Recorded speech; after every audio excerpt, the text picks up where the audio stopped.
Tarawih prayer. 229. The Tarawih prayer is a strong sunnah consisting of 20 rak'ahs, performed exclusively during the month of Ramadan. The Prophet, PBUH, and the four righteous caliphs, HULEFA-I RAŠIDԻII, continued to perform this prayer. Performing this prayer in congregation is also a KIFAYAH sunnah. For this reason, if all the people of a neighborhood were to pray the Tarawih prayer alone in their homes rather than in congregation, they would be abandoning the sunnah and committing a sin. 230. Since one sits for a short rest after every 4 rak'ahs of the Tarawih prayer. These 4 rak'ahs are called a TERVIHA. There are 5 TERVIHA in a single Tarawih prayer. This term is a derivative of the word TERVIH. TERVIH means to relax the self. Its plural is Tarawih. 231. Even though the Tarawih prayer is performed in congregation at mosques, a person who leaves the congregation without a valid excuse and prays this prayer at home does not commit a sin, but has forsaken the virtue of the congregation. If this person prays in congregation at home, they will receive the reward of the congregation, but they will not attain the virtue of the congregation in the mosque.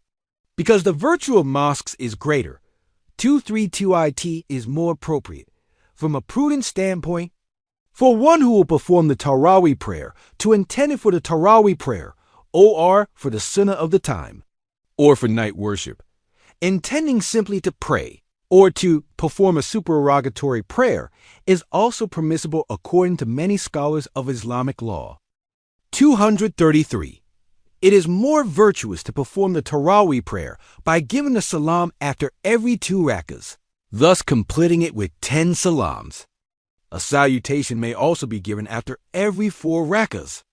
It is also permissible to conclude the prayer by giving a salutation after 8, 10, or 20 rak'ahs. However, performing it this way is considered disliked. 234. When the Tarawih prayer is performed by giving a salam after every 2 rak'ahs, it is performed like the 2 rak'at sunnah of the full Maghrib prayer. If the salam is given after 4 rak'ahs, it is performed like the 4 rak'ah sunnah of the full Isha prayer. When performed in congregation, the congregation intends both to perform Tervih and to follow the imam. The imam also recites the takbirs, tasmiz, and karat aloud. 235 for the imam.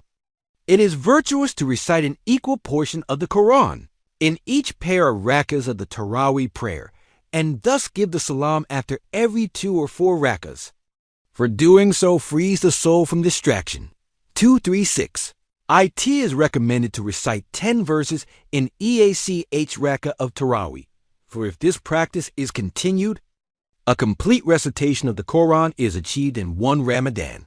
Performing the Tarawih prayer with such a complete recitation is a sunnah, according to some scholars. It is recommended to time this complete recitation to coincide with the 27th night, Laylat al-Qadr. 237. When leading the Tarawih prayer, one should prioritize the correctness of the recitation over having a beautiful voice. A beautiful voice may distract the heart, hindering concentration and inner peace. There is no harm in leaving a mosque where the imam's recitation is flawed or contains errors and going to a mosque where an imam recites properly. 238. It is not appropriate for the imam to recite the Quran to such an extent during Tarawih that it tires the congregation. However, the verses recited after Surah Al-Fatiha must not be incomplete, neither should a surah nor a verse be omitted. During the sitting positions of Tarawih, the invocations of blessings should not be omitted after the tashahhud. 239. It is disliked makruh to perform the Tarawih prayer while sitting without a valid excuse or while overcome by sleepiness. Waiting until the imam goes into ruku and then following him is disliked. 240. One who joins the imam after a part of the Tarawih prayer has been performed should complete the missing rak'ats when the Tarawih ends. Then he should perform the witr prayer on his own. This is the preferred practice. However, it is also considered permissible to pray witr with the imam and then complete the Tarawih prayer. 2411 who has left. The congregation during the Isha prayer may follow the Imam in the Tarawih and Witr prayers. For this reason, if someone enters the mosque while the Imam has already led the Isha prayer and begun the Tarawih, they should first perform the Isha prayer on their own and then follow the Imam for the Tarawih. They then complete the remaining rak'ahs on their own. Also, someone who does not pray the Tervih prayer with the Imam may pray the Witr prayer with the Imam. This is the correct opinion. However, if neither the Imam nor the congregation has performed the Isha prayer in congregation, they cannot perform the Tarawih prayer in congregation.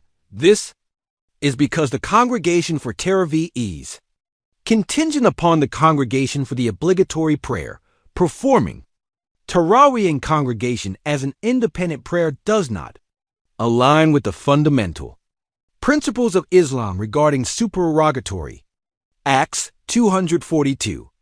If the Imam mistakenly sits down after the first rak'ah of the Tarawih prayer, after giving the salam, intends to lead the remaining rak'ahs in the proper manner without performing 2 additional rak'ahs, according to one opinion, the prayer is valid.